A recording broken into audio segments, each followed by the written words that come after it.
আমানু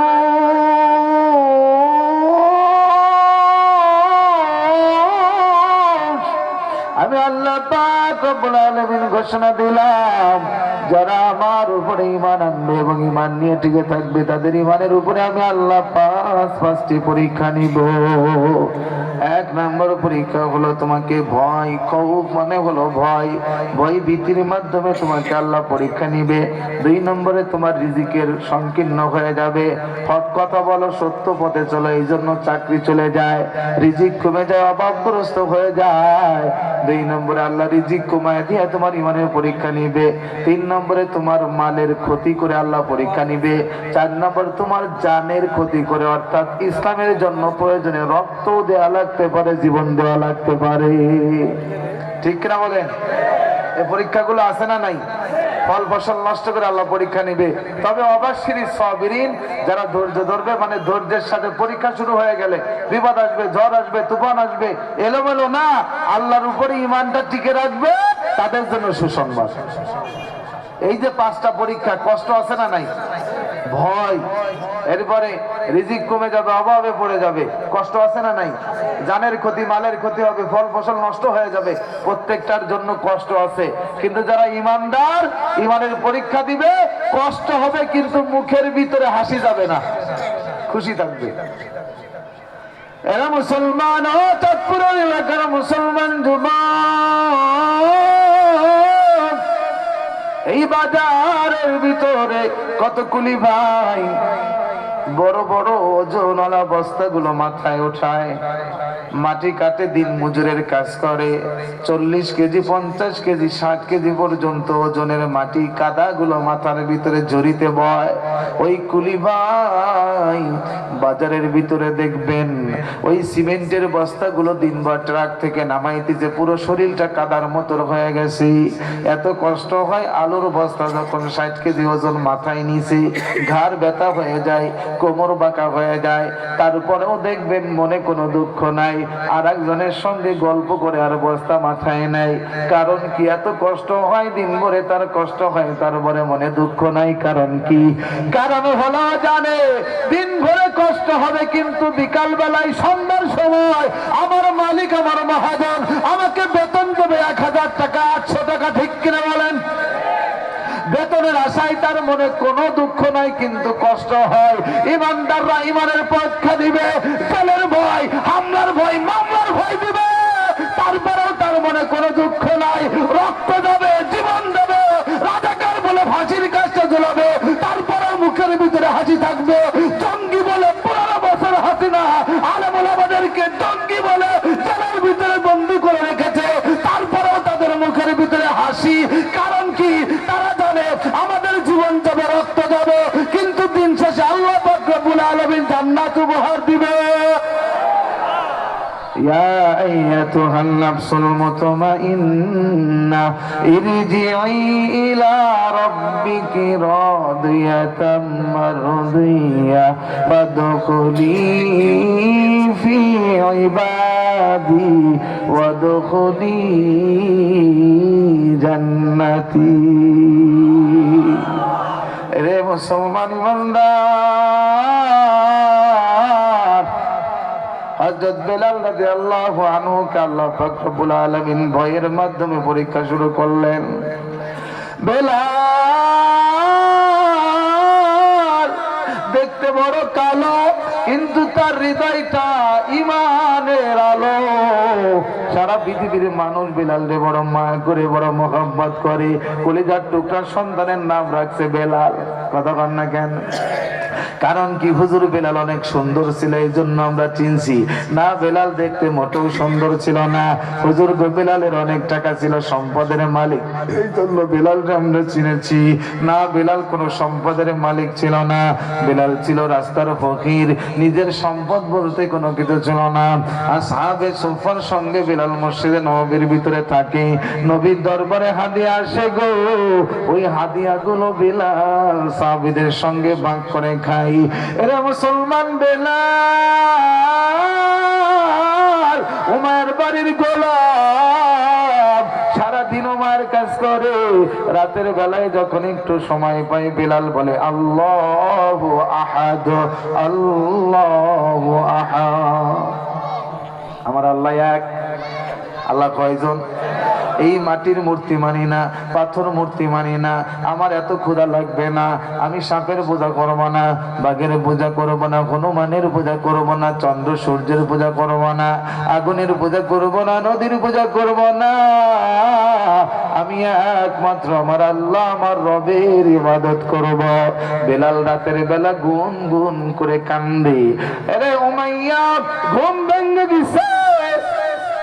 বেলাল তো আর বড় ঘরে থাকে না, বাজার থেকে আমরা জোন কিনে আনি, জোন পৈরাত, এদিকে কি বলে জানি না, মানে ওই যে কাজ করে কামলা, কামলা বলে, কামলা যে বাজার থেকে কিনে আনেন, এই কামলাকে আপনার বড় ঘরে থাকতে দেন নাকি ছোট ঘর রাস্তার পাশে থাকলে পারে ওখানে তার জায়গা হয়?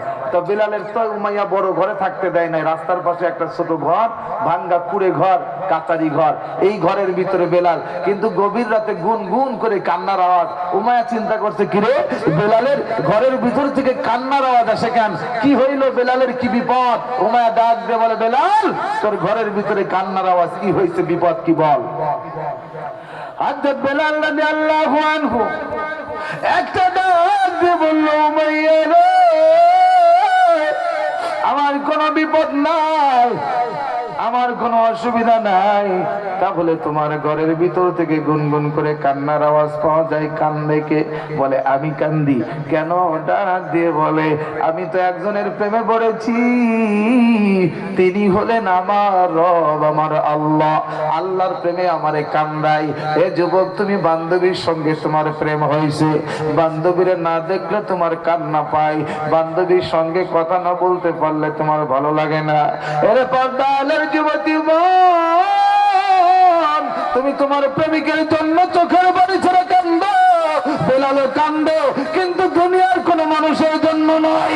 তোমার মতো অবৈধ সম্পর্ক করে বেলাল কান্দে না, বেলাল কান্দে খাঁটি প্রেম, আল্লাহর সাথে সম্পর্ক করো। ওয়াল্লাহু আ'লামু বিআদাইকুম ওয়া কাফা বিল্লাহি ওয়ালিয়া ওয়া কাফা বিল্লাহি নাসীরা। বান্দারে, তোরে কে কি বলে আমি জানি। আমি আল্লাহ তোরে বন্ধু বানাইতে চাই, আমি তোরে ওলি বানাইতে চাই। এরে গোলাম, আমি আল্লাহ তোর সাহায্যকারী হিসাবে যথেষ্ট। আল্লাহ আমার বন্ধু হতে চায়, আল্লাহ আমার সাহায্য করতে চায়। আমার আমেরিকা লাগবে না, আমার ভারত লাগবে না, আমার কোনো নেতা লাগবে না, কোনো নেত্রী লাগবে না, আমার আল্লাহ হলেই যথেষ্ট। কারণ আমার আল্লাহর চাইতে বেশি ক্ষমতা কারো আছে? এত জোরে চিল্লায়, এত জোরে হুমকি দেয়, কারণ কি? তোমার নেতার সাথে সম্পর্ক, এই জন্য তোমার দাপটে চার দোকানে বসা যায় না। আলেমদের সম্পর্ক আরশে আজিম মালিকের সঙ্গে, আমার আল্লাহর সঙ্গে। জোরে বলেন কথা ঠিক কিনা? ভাইরা আমার, এবার বেলাল ডাক দিয়ে বলতেছে, মালিক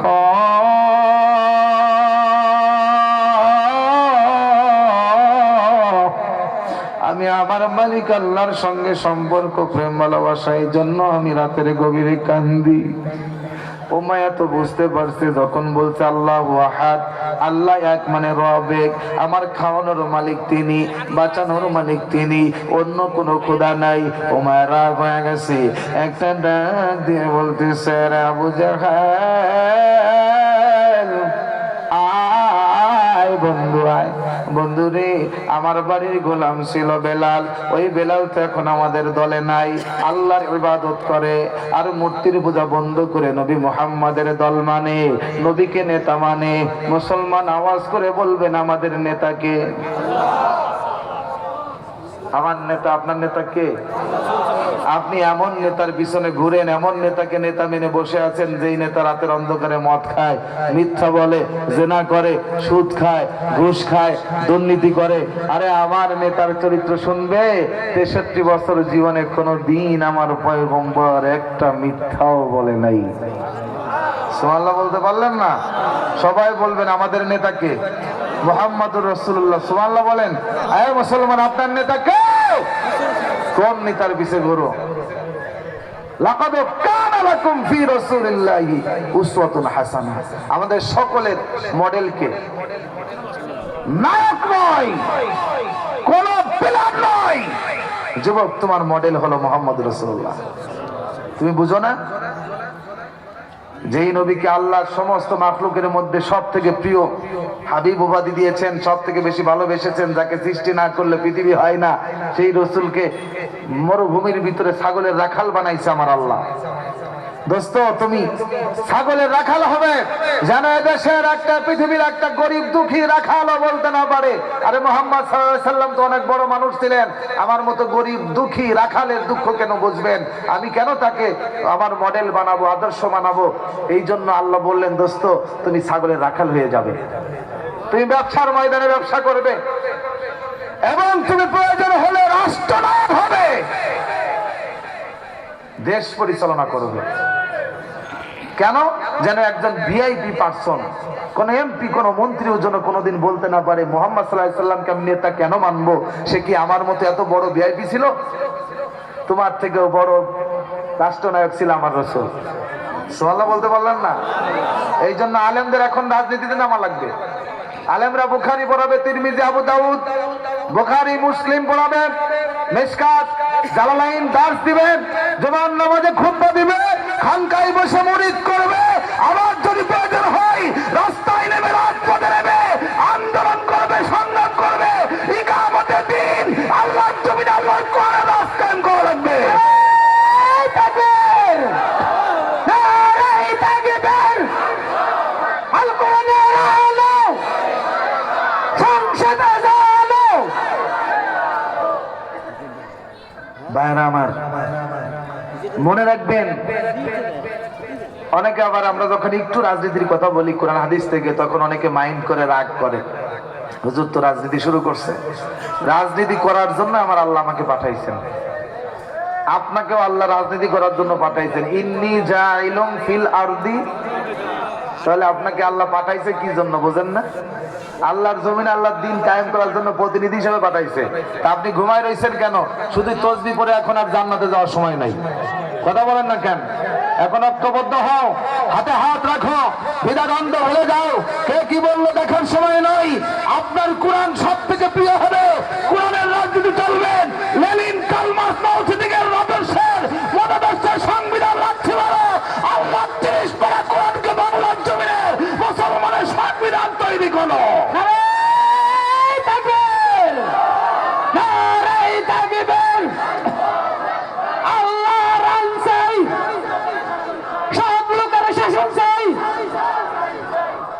অসুবিধা আছে? আপনি কেন কোরআনের কথা শুনলে আপনার চুলকায়? আপনি কি মুনাফিক? রাআইতাল মুনাফিকিনা ইয়াসুদ্দুনা আনকা সুদুদা। রাসূল দেখবেন যারা কোরআন শুনলে উঠে যায়, চুলকায়, মুড়ামুড়ি করে, ভালো লাগে না, যাদের কোরআন দিয়ে বললে পারে তারা হলো মুনাফিক। আর ইমানদার যাদা তুমি ইমানা, কোরআন দিয়ে বললেই তাদের ইমান আরো শক্ত হয়। সুবহানাল্লাহ বলেন। এতদিন যা করেছেন এখন তওবা করে ফিরে আসেন, কোরআনের পক্ষে আন্দোলন করব ইনশাআল্লাহ। রাগ হইতেছেন? এরা চাঁদপুরের মুসলমান, হযরত বেলাল রাদিয়াল্লাহু আনহু একটা ডাক দিয়ে বললেন, ওমর এতদিন যা হয়েছে, এখন থেকে আমার নেতা মুহাম্মদুর রাসূলুল্লাহ, আমি এক আল্লাহর গোলামি করি, আল্লাহু আহাদ, আমার আল্লাহ এক। আর উমাইয়া ডাক দিয়ে বলতে যাবো, জেহেল আয় আয় আয়, এই যে বেলাল এখন আগের মতো নাই, এই বেলাল তো এখন এক আল্লাহর গোলামি শুরু করছে। হযরত বেলাল রাদিয়াল্লাহু আনহু গলার ভিতরে রশি লাগাইয়া টানতে টানতে মরুভূমির ভিতরে নিয়ে গেছে। আবু জেহেল গেল, আরো 10 জন যুবক বন্ধুর সঙ্গে গেছে, খেজুর গাছের মোটা মোটা ডাল কাটলো, ওই ডাল দিয়ে বেলালের পিঠে বাড়ি দেয়, হাতের উপরে আঘাত করে। বেলাল সব সহ্য করে নাই। কার ভালোবাসায়? জোরে জোরে কার ভালোবাসায়? আল্লাহর ভালোবাসায় আর কোনো কষ্ট লাগে না। আবু জেহেল চামড়ার চাবুক হাতে নিচ্ছে,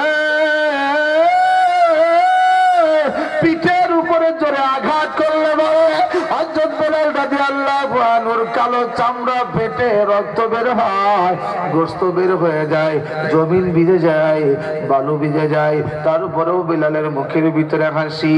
যাদের হৃদয়ে আছে আল্লাহর ভয়, তারা কবু পথ ভুলে যায় না, তারা কবু পথ ভুলে। আল্লাহর প্রেম সারা এই দুনিয়ায় কারো কাছে কোনো কিছু চাই না, কারো কাছে কোনো কিছু চাই না। রাতের আধারে যারা সিজদাতে রয়, দু চোখের স্রোতে নদী যেন বয়। সুবহানাল্লাহ।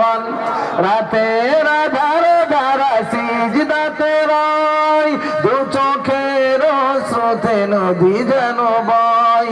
সলনার হাসানি যতই আসুক, সলনার হাসানি যতই আসুক, পিছনে ফিরেও তাকাই না, পিছনে ফিরেও তাকাই না। ঠিক কিনা করে বলেন? বেলাল মার খাইতেছে, বেলালের পিঠের চামড়া ছিঁড়ে যায়। আবু জেহেল ডাক দিয়ে বলতেছে, বেলাল রে, তোমাকে মারতে মারতে আমরা সবাই ক্লান্ত হয়ে গেলাম, মারতে মারতে আমরা ক্লান্ত, কিন্তু বেলাল তুমি মার খাইতে খাইতে কখনো দুর্বল হও নাই। বরং আবু জেহেল যত জোরে চাবুক দেয়, বেলাল তত জোরে চিল্লায়া ডাক দিয়ে বলতেছে, আল্লাহু আহাদ। বুকের উপরে বড় একটা পাথর চাপা দিয়ে দিছে। বেলাল নড়াচড়া করতে পারে না, হাত পা নড়ে না, কিন্তু বেলালের জিহ্বাটা নড়াচড়া করে।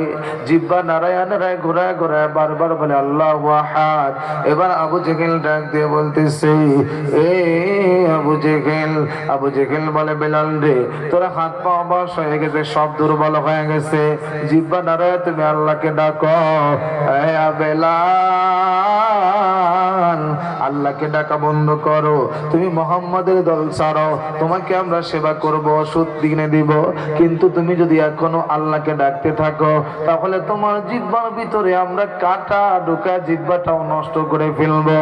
ও মায়া রে, যা যা, ওই যে বাবলা গাছ দেখা যায়, বড় বড় কাটা হয়, খেজুর গাছের কাটার মতো, বেল গাছের কাটার মতো, ওইখান থেকে উমাইয়া 5টা কাটা ছিঁড়ে আনলো, আবু জেহেলের হাতের ভিতরে দেয়। আবু জেহেল বেলাল রাদিয়াল্লাহু আনহুর জিহ্বাটা টান দিয়ে বের করে কাটা ঢোকা দিবে। এমন সময় হযরত বেলালের চোখের কোণায় পানি। বেলাল রাদিয়াল্লাহু আনহু ফুফায়া বুবায় কাঁদতে শুরু করছে। আবু জেহেল ডাক দিয়ে কয়, বেলাল রে, পিঠে চাবুক মারলে সহ্য করা যায়, কিন্তু জিহ্বার ভিতরে কাটা ঢুকাইলে ব্যথা সহ্য করা যায় না, এই জন্য মনে হয় তোমার চোখের ভিতরে পানি। এরে বেলাল, কাটা দেখে ভয় পাইছো? বেলাল ডাক দিয়ে কয়, আবু জেহেল, আল্লাহর কসম করে বলি, তোর কাটা দেখে আমি ভয় পাই নাই, আমি কান্দি আমার মালিক আল্লাহর প্রেমের কারণে। আবু জেহেল,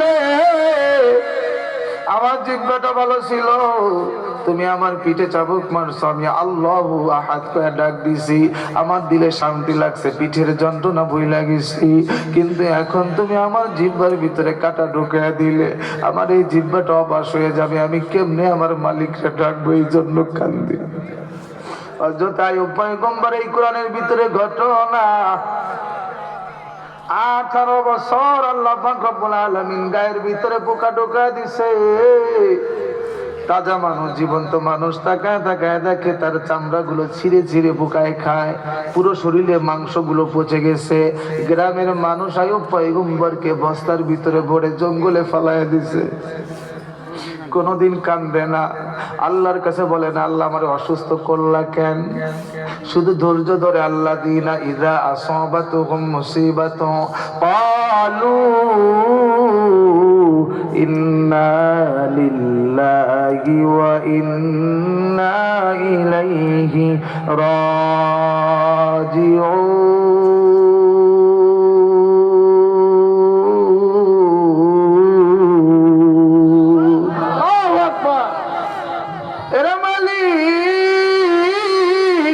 18 বছর আমার শরীরের ভিতরে পোকায় খায়, আমার বিবিগুলো আমার কাছ থেকে নিল বিদায়, আমার সন্তান 12 জন, তারা সকলে এক এক করে বিদায় করে দিলা। আল্লাহ, কোনোদিন কাঁদলাম না, দুঃখ করলাম না।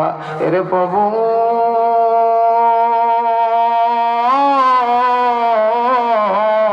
আমার লক্ষ লক্ষ টাকার সম্পদ ছিল, জমি ছিল, সব ধ্বংস হয়ে গেল, দুঃখ করলাম না। হঠাৎ করে একদিন আল্লাহ বলে ডাক দিছে। বলেন তো আল্লাহ? না না, ও চাঁদপুরের মুসলমান, আপনারা বড় ইমানদার, আপনারা বেশি নামাজি, এই জন্য আমি আপনাদের বড় মহব্বত করি। মুসলমানের মতো করে চিল্লায় জোরে বলতে হবে, দরদ নিয়ে বলতে হবে, ভালোবেসে বলতে হবে আল্লাহ। আরো জোরে, আরো জোরে, জোরে বলেন আল্লাহ।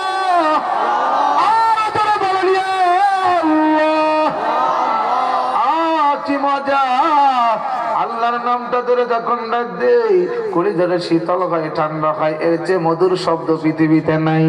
আপনার মনে ভালো লাগে না, শান্তি নাই, অন্তরে আগুন জ্বলে, অশান্তির আগুন। এমন সময় যদি মা বোন হন, তাহলে ঘরে যেইখানে নামাজ পড়েন, ওই জায়গায় যাই নামাজটা বিছায়া ওযু করে সুন্দর মতো বসে বসে আল্লাহ আল্লাহ আল্লাহ বলে ডাক দেন, দেখবেন দিলের ভিতরে শান্তি।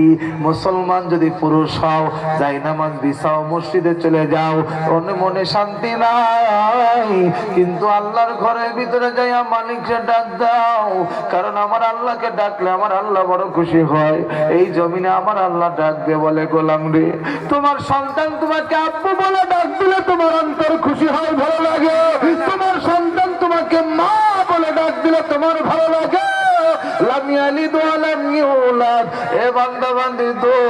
আমার তো কোনো সন্তান নাই, আমার মা নাই, বাবা নাই, কিন্তু আমার আছে বান্দা বান্দির দল। তারা যখন আমার জিকির করে, আমাকে ডাকে, আমি আল্লাহ বড় খুশি হয়ে যায়। বান্দা একবার ডাক দিলে বান্দাকে আমি 70 বার জবাব দিয়ে দেই। জোরে জোরে জোরে সুবহানাল্লাহ। এই জন্য বেশি বেশি ডাকবো কাকে?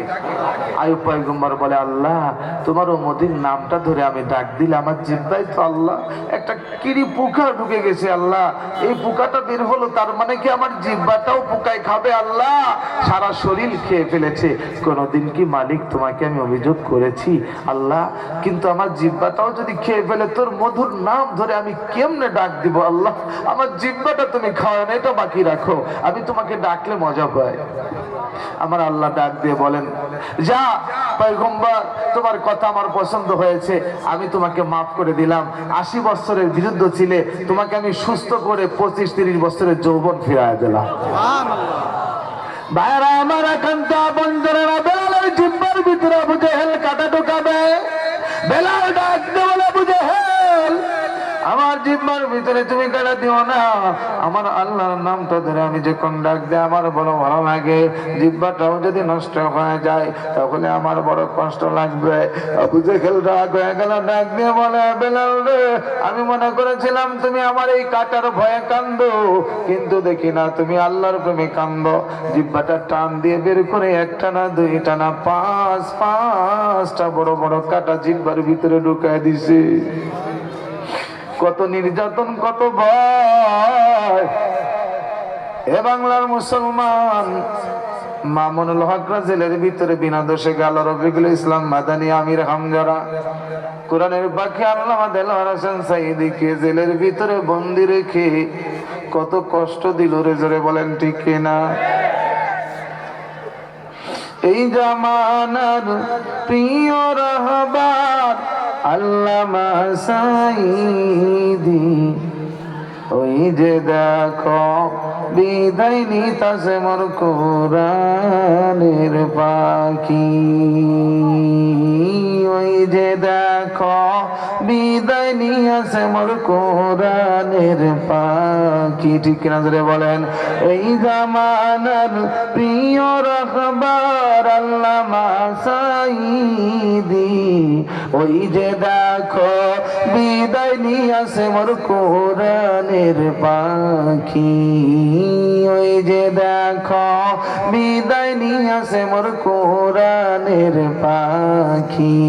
ভালোবাসার বুলবুলিটা দিয়া গেল ফাঁকি, ভালোবাসার বুলবুলিটা দিয়া গেল ফাঁকি, পারলে কি আর যাইতে দিতাম তারে আমাদেরকে সারি, পারলে কি আর যাইতে দিতাম তারে আমাদেরকে সারি।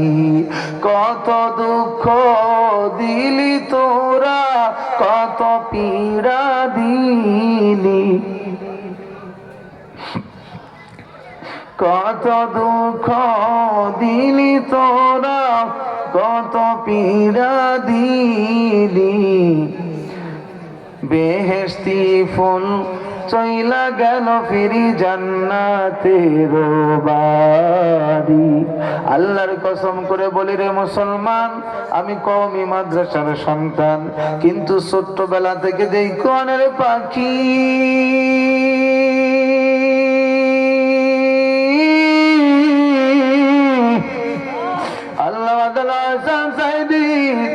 কোরআনের মধুর তাফসীর শুনে শুনে এত বড় হলাম। রক্তের কোন সম্পর্ক নাই, শুধুমাত্র কোরআনের জন্য তাকে অনেক বেশি ভালোবাসি। এই দেশের কত মানুষের চোখের পানি ঝরছে রে হাসিনা, এমনি কি তোর এত বড় পতন? এই বাংলার জমিনে আর কোনদিন তোর চেহারা বাংলার মানুষ দেখতে চায় না। তারা দালালরা আবার স্বপ্ন দেখে বুবু নাকি শট করে আসবে। আমরাও বলি একবার শুধু আয়, যদি বাপের বেটি হও, যদি কলিজা থাকে বাংলার জমিনে ডুইকা দেখো। এই দেশের 20 কোটি তাওহীদি জনতা জুতা স্যান্ডেল নিয়ে তৈরি আছে, পিছনে চামড়া খুলে বিশ্ব রোডে সুটকি বানায় রেখে দিব। কারণ অনেক হিসাব আছে আমাদের বাকি, অনেক হিসাব আছে আমাদের বাকি। 2013 সালে এদেশের হযরত উলামায়ে কেরাম, উলামা তুলাবা, নবীর আশিকেরা, সাধারণ মানুষ, লক্ষ লক্ষ তাওহীদি জনতা রাজধানী মতিঝিল শাপলা চত্বরে গিয়েছিল। তোমার বাবাকে গালি দেয় বিচার হয়, তোমাকে গালি দিলে আরেস্ট হয়। বিশ্ব নবী মানবতার মুক্তির মানব, তার গালি দিলে পরে নাস্তিকদের বিচার হয় না, বেঈমানের বাচ্চাদের ফাঁসি চাই। এই জন্য আমরা রাজধানী ঢাকার বুকে শাপলা চত্বরে দেশের কোরআনের পাখিরা আলেম ওলামারা জড়ো হয়েছিল। রাতের অন্ধকারে তাহাজ্জুদের নামাজের সময় কেউ আল্লাহর জিকির করে, কেউ তাসবিহ পড়ে, কেউ তাহাজ্জুদ পড়ে। এই সময় তার কুত্তা বাহিনী লেলিয়ে দিয়ে বুকের উপরে পাখির মতো গুলি করিয়ে হাজার লক্ষ আলেমদের রক্তাক্ত করে শহীদ করে আবার সংসদে দাঁড়িয়ে ডাইনির বাচ্চা সেদিন বলেছিল আলেমরা মিথ্যা বলে, তারা নাকি রং মেখে শুয়েছিল। আমরা এই হাসিনাকে যদি সিফাতুল ইসলামের এই মামলায় যদি তাকে ফাঁসি দেই, অন্তত পক্ষে 1 লক্ষ বার ফাঁসি দেওয়া উচিত। কয়বার? এই 2024 জুলাই আগস্টে দেশের ছাত্র জনতার বুকে বন্ধ করে গুলি চালিয়ে হত্যা করেই ক্ষান্ত হয় নাই। আমার ছাত্র সমাজ, যুব সমাজকে, এই দেশের সাধারণ মানুষকে অন্ধ করেছে, হত্যা করেছে, লাশগুলো পুড়িয়ে শেষ করে দিয়েছে পর্যন্ত। সেই বিচার তো আছে বাকি। মক্কা বিজয় করে রাসূল বললেন সকলকে মাফ করে দিলাম, কিন্তু 6 জন। আমরা সবাইরে মাফ করলাম, সাধারণ আমলিক করছে, এরপরে যা করছে করছে, কিন্তু এখন যদি তওবা করে ফিরে আসে মাফ। কিন্তু কিছু আছে দেখবেন ছাগলের 3 নম্বর বাচ্চা। পৃথিবীর ইতিহাসে এমন রেকর্ড নাই, প্রধানমন্ত্রীও পালাইছে, সংসদের 350 সদস্য যা ছিল সব একসাথে পালাইছে, এরকম ইতিহাস নাই। আর উনি 2 টাকার সিঙ্গারা খায়, পুরি খায়, পাতি নেতা হয়ে উনি ফেসবুকে পোস্ট দেয় আবার ফিরবো। কথা বল না কেন? পৃথিবীর ইতিহাসে এমন নজির নাই। আমরাও বলি সবাইরে মাফ করতে পারলেও এই খুনির বাচ্চারা ভিডিওগুলো দেখে দেখে, আমি সেদিন একটা বরিশালের যুবকদের ভিডিও দেখলাম, ভয়ে তারা জীবন বাঁচানোর জন্য পুকুরে পানিতে ঝাঁপ দিয়েছে, পানির ভিতরে টার্গেট করে কিছু কুত্তা পুলিশ গুলি করছে। ওদের ক্ষমা করা যাবে? কান্নিসে ছাদের উপরে পালানোর জন্য ঝুলে রয়েছে, পাখির মতো ঝুলে আছে, সেখানে কাঠ হয়ে গুলি করেছে, তার কি মাফ হবে? নিরীহ মানুষগুলো। আজকে একটা ভিডিও দেখলাম, এক যুবক তার বন্ধুকে গুলি খেয়েছে, বন্ধুকে টেনে নিয়ে নিজের আপন বন্ধু তাকে টেনে বাঁচানোর জন্য নিয়ে যাচ্ছে, পুলিশ এসে সেখানেও দাঁড়ায় আবার 3-4টা গুলি করে যুবককে শেষ করে দিল। কথা বলেন ঠিক কিনা? এই জন্য সকলকে ক্ষমা করলে, যারা প্রকাশ্য যাদের ভিডিও ফুটেজ আছে, যারা দেশ চালাইতেছ, আমি ডক্টর ইউনূস সহ সমন্বয়ক যারা আছে এবং উপদেষ্টা যারা আছে, আরামে আরামে দেশ চালাও। এ প্রান্ত থেকে এ প্রান্ত মজা করে করে ভ্রমণ করে বেড়াও। শুধু ভ্রমণ করলে হবে না, যে মায়ের বুক খালি হয়েছে, শহীদ করা হয়েছে, প্রত্যেকটা কোট্টালি পুলিশ লীগ যারা করে চালিয়েছে, তাদের বিচার করো, ফাঁসি দিয়ে দাও। একজন বড় উপদেষ্টা হয়েছে, তোর অবদান কি রে? আমরা রক্ত দিয়ে তোদেরকে উপদেষ্টা বানিয়েছি। কথা বলেন না কেন? এই জন্য এগুলোর বিচার করো আগে। আর যদি পারো হাসিনার চুল ধরে টাইনে আনো, ও ঘোড়ার ডিম কেউ নেবে না। মোদি মূর্খ গোবর খায়, এই জন্য নেছে, নাহলে বুড়ি নিয়ে কি করবো? আবার স্বপ্ন দেখতেছে বাংলাদেশ নিয়ে যাবে, আপনাদের কুমিল্লা নাকি নিয়ে যাবে, চট্টগ্রাম নেবে আর ফেনী নেবে, আপনাদের টার্গেট করছে। মানে যৌতুক চায়, কি চাই? আচ্ছা, আমরা কি হাসিনা ওই মেয়েটারে কি আমরা এমনি দিয়ে দিছি? ও তো নিজে পালাই গেছে, পালাই গেলে যৌতুক দেয় নাকি? বরং মা বাপ ভালো হইলে পরিচয় দেয় না। বাংলাদেশের 18 কোটি জনগণ কোনোদিন আর হাসিনার পরিচয় দিতে চায় না। কথা বলেন না কেন? মনে অনেক ব্যথা, অনেক দুঃখ, মার খেয়েছি। মঞ্চের উপরে উঠে মাহফিল করব, কোরআনের কথা বলবো, ডাইরেক্ট বলতেছে হুজুর তোমারে কিন্তু গুলি করে মারবো। আমরা কি বেশি এসেছি দেশে? আমরা বলেছি চালাও তোমার বন্দুকের গুলি, বন্দুকের গুলি শেষ হবে, হক কথা বন্ধ হবে না। ভাইরা আমার, একান্ত আপন জানেনা, হযরত বেলাল রাদিয়াল্লাহু আনহু জিহ্বার ভিতরে যখন কাঁটা ঢোকায় দেয়, বেলাল রাদিয়াল্লাহু আনহু চোখের কোনা দিয়ে গড়া গড়া পানি পড়ে আর ডাক দিয়ে বলে, বাবু গো, আমার তো কোনো অপরাধ নাই, একটাই অপরাধ, আমি তোমার কথা বলে তোমার জিকির করি, এই জন্য আমার জিহ্বার ভিতরে কাঁটা ঢোকায় দিছি। আল্লাহ গো, আমি জানতে চাই তুমি কি আমার উপরে খুশি আছো? আল্লাহ ডাক দিয়ে বলে, বেলাল রে, আমি তোর উপরে বড় খুশি, টেনশন করবে না, তোর জন্য পুরস্কারের ব্যবস্থা করেছি। এইদিকে আবু জেহেল ডাক দিয়ে বলে, বেলাল রে, তোর জিহ্বার ভিতরে কাঁটা ঢোকায় দিলাম, গালের ভিতরে রক্তে লাল, গাল বেবে রক্ত ঝরতিছে। বেলাল রে, তুই এতক্ষণ আল্লাহু আহাদ আল্লাহর জিকির করেছো, এখন তুমি কেমনে আল্লাহর জিকির করবা? বেলাল রাদিয়াল্লাহু আনহুর হাত পা আবার, জিহ্বাটা এখন অবাস হয়ে গেল, জিহ্বার ভিতরে কাঁটা ঢুকে রয়েছে, কিন্তু বেলালের চোখের পাতা ভালো আছে।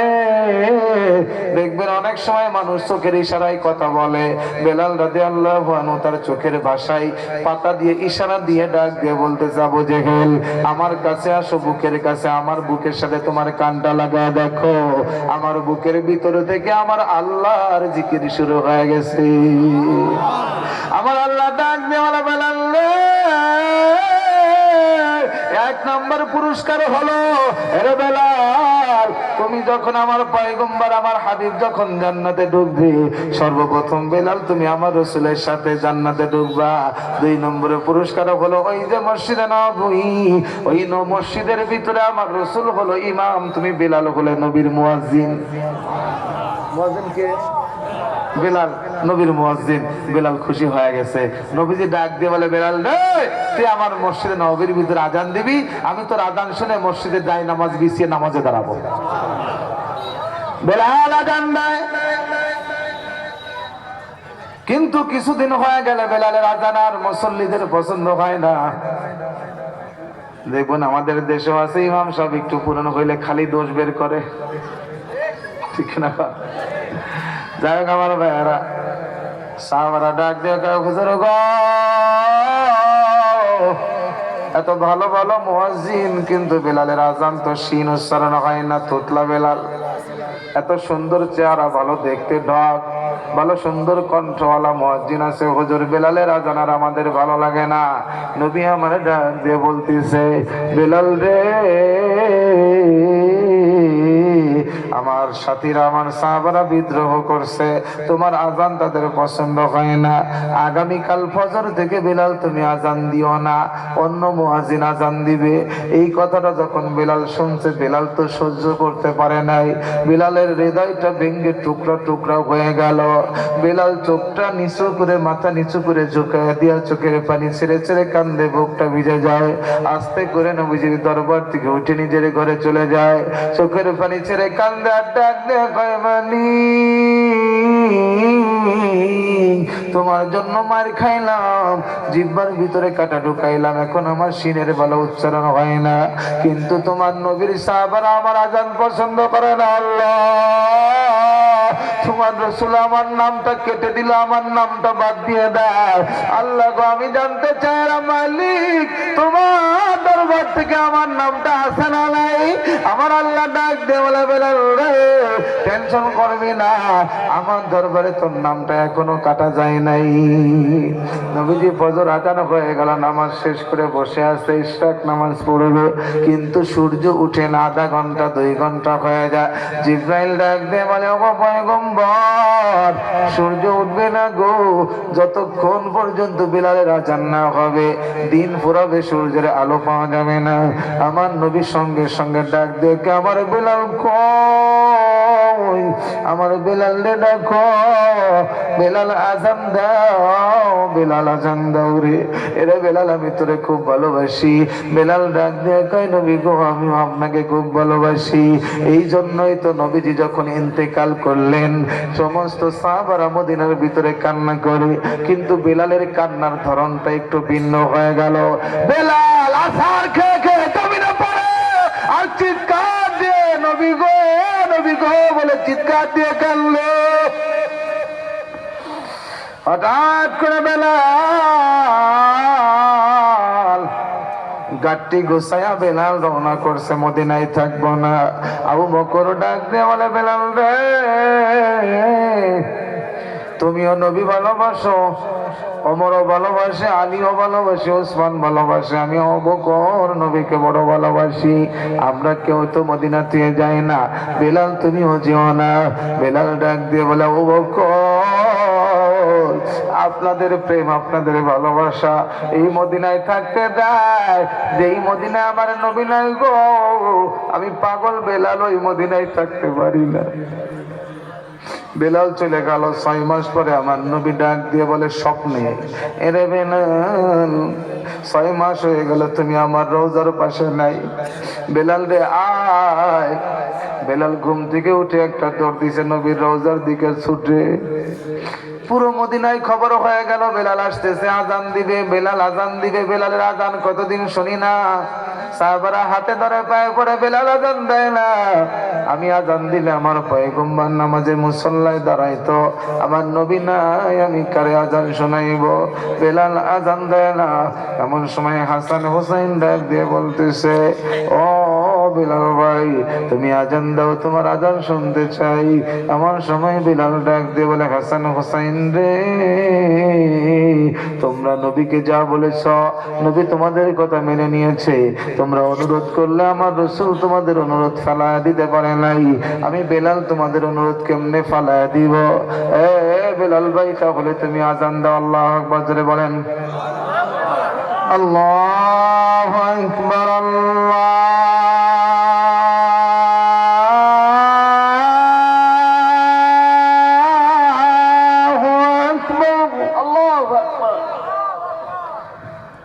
আল্লাহু আকবার।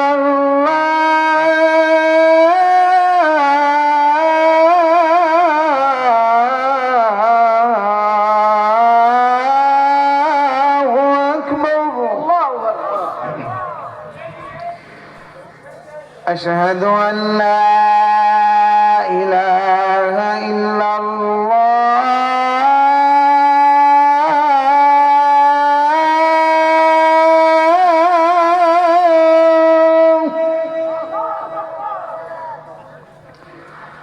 أشهد أن لا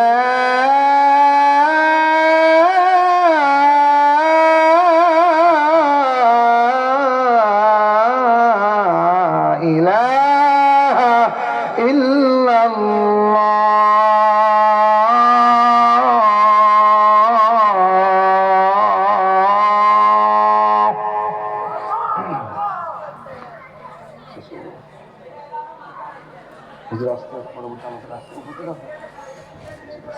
আলহামদুলিল্লাহ ভাইয়ের আমার, আমি আমার আজকের আলোচনার ভিতরে এতটুকুন বোঝাতে চেয়েছি, আমরা ঈমান টিকে রাখার জন্য যদি আমাদের কোনো পরীক্ষা চলে আসে, ইনশাআল্লাহ আমরা পরীক্ষায় পাশ করতে চাই, আল্লাহ কবুল করেন, জোরে বলেন আমিন।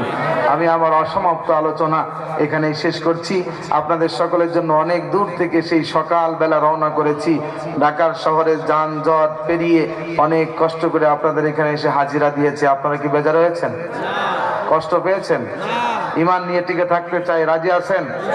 ঝড় আসুক, তুফান আসুক, বিপদ মুসিবত, ইহদিনাস সিরাতাল মুস্তাকিম, সোজা রাস্তা, সরল রাস্তা, কিন্তু রাস্তার উপরে কাটা বিছানো আছে, দুপাশে বাঘ ভাল্লুক আছে, ওরা আপনাদেরকে আমাদেরকে হামলা করবে, আমাদের উপরে ঝাঁপিয়ে পড়বে, কিন্তু আমরা সব কিছুর বিনিময়ে, আরে জীবন কয়টা? জোরে যুবক ভাইরা চিল্লায় বলো, আমাদের জীবন কয়টা? আমাদের মৃত্যু হবে কয়বার? একটাই জীবন, একবারই তো মরতে হবে। এদেশে মানুষ অ্যাক্সিডেন্ট করে মারা যায়, পানিতে ডুবে আগুনে পড়ে মারা যায়, অসুস্থ হয়ে মারা যায়, কিন্তু আমার এই একটা জীবন যদি আল্লাহর রাস্তায় জিহাদ করতে করতে শেষ করতে পারি, আমার চাইতে সৌভাগ্যবান পৃথিবীতে কেউ নাই। আল্লাহ তাআলা আমি যা কিছু বললাম সর্বপ্রথম আমাকে আমল করার তৌফিক দান করেন। আমি মা বোনদের ব্যাপারে একটু বলতে চেয়েছিলাম, আল্লাহ রাসূল মা বোনদের বিশেষ 4টি কাজ দিয়েছেন। ইজা সাল্লাত মারআতু খামসাহা ওয়া সামাত শাহরাহা ওয়া আতাআত বালাহা ওয়া আহসানাত ফারজাহা, 5 ওয়াক্ত নামাজ, রমজানের রোজা, স্বামীর আনুগত্য, স্বামীর থেকে বেশি বোঝা যাবে না, এবং নিজের লজ্জা স্থানে হিফাজত, অর্থাৎ পর্দায় চলতে হবে। আমার মা বোনদেরকে আল্লাহ সেভাবে আমল করার তৌফিক দান করেন। যা আলোচনা করলাম আমি সহ যারা শুনেছেন সকলকে আমল করার তৌফিক দান করেন। এই মাহফিলে যারা শ্রম দিয়েছে, অর্থ দিয়েছে, বুদ্ধি পরামর্শ দিয়েছে, সকলের আব্বা আম্মাকে রব্বুল আলামিন হাসরের ময়দানে বিনা হিসাবে জান্নাত দান করেন। আমি আজ খুশি হয়েছি, যুব সমাজ এত সুন্দর আয়োজন করেছে। এই সমাজের যুবকেরা আমরা সারা বাংলাদেশ ঘুরে ঘুরে মাহফিল করি, তাফসীর করি, অধিকাংশ জায়গায় 70-99 জায়গায় দেখা যায় যুব সমাজ আয়োজন করে। 20 বছর আগে, 15 বছর আগে এই সমাজের যুবকেরা গান বাজনার আয়োজন করত, মেলা দিত, জারিপাল্লার গান হতো, মমতা জানতো, মাঠে ঘাটে কনসার্ট হতো। সেই যুবকেরা এখন গান বাজনা লাথি মেরেছে, সিনেমা হল বন্ধ হয়ে গিয়েছে,